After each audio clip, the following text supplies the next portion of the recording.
working with her the past 2 years have been a blessing of mine. And I'm just really happy for her growth as an actress, as an individual.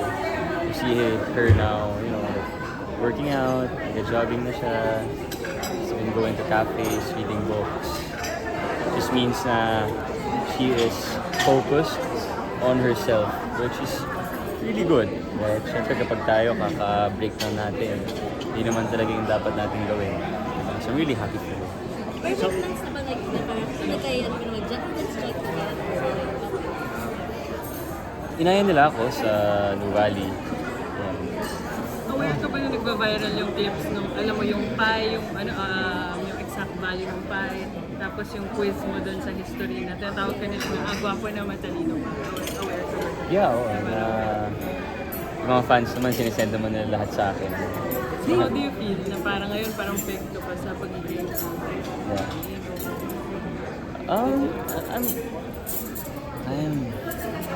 I don't know.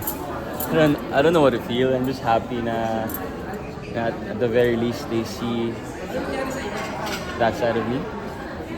Friends kayo ni Dustin yung sa PBB po, di ba? So ano kung masasabi mo sa stint ko sa PBB and then sobrang siniship siya sa sa house.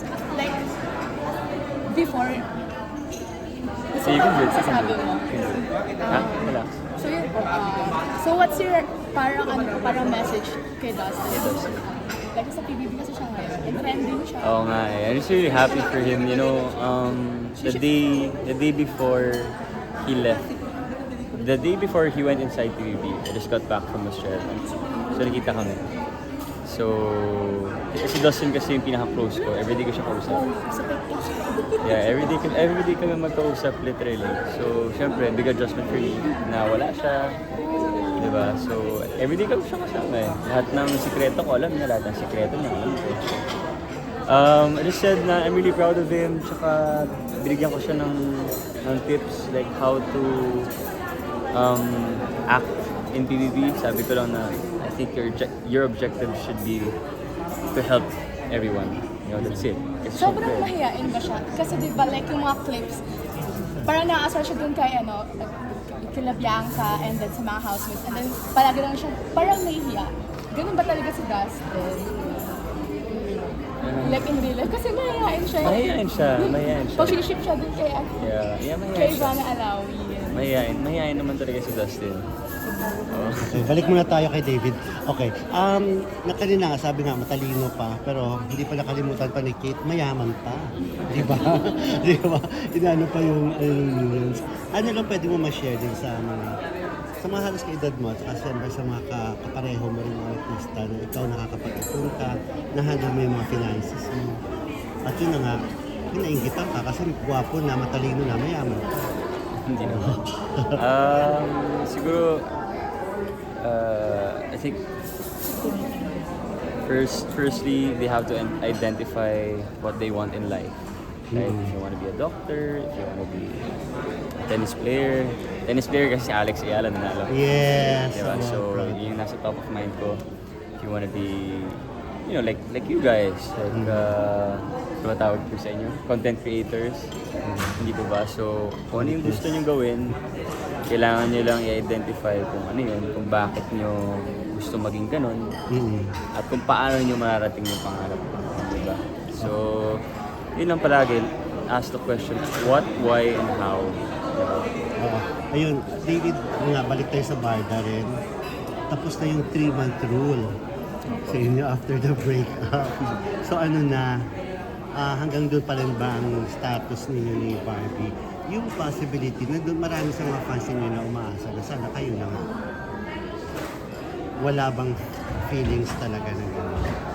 I am aware of, yung mga nag-push po sa amin kahit naman noon pa.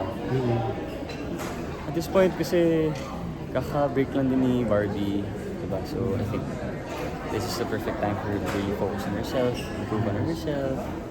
And the same with me, kaka-break ko lang din last year. So, yeah, I don't know. I think at this point of my life, I'm the type of person who just go with the flow. Diba? Yung parang whatever happens, happens. If it happens, it happens. If it does not, Pressure ba ngayon?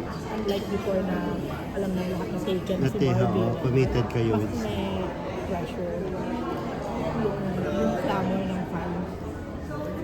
To a certain degree, siguro. Diba? I think everybody naman, kapag pinupush ka on something, even if you like it, whether you like it or you don't like it, you will feel pressured. But for me, I've been in the industry for quite some time now, and I understand naman na lahat ng tao ay may gusto.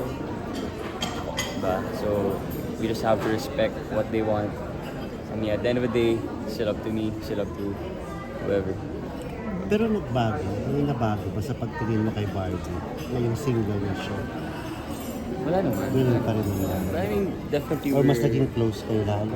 mas naging close kami definitely. Siyempre, siyempre.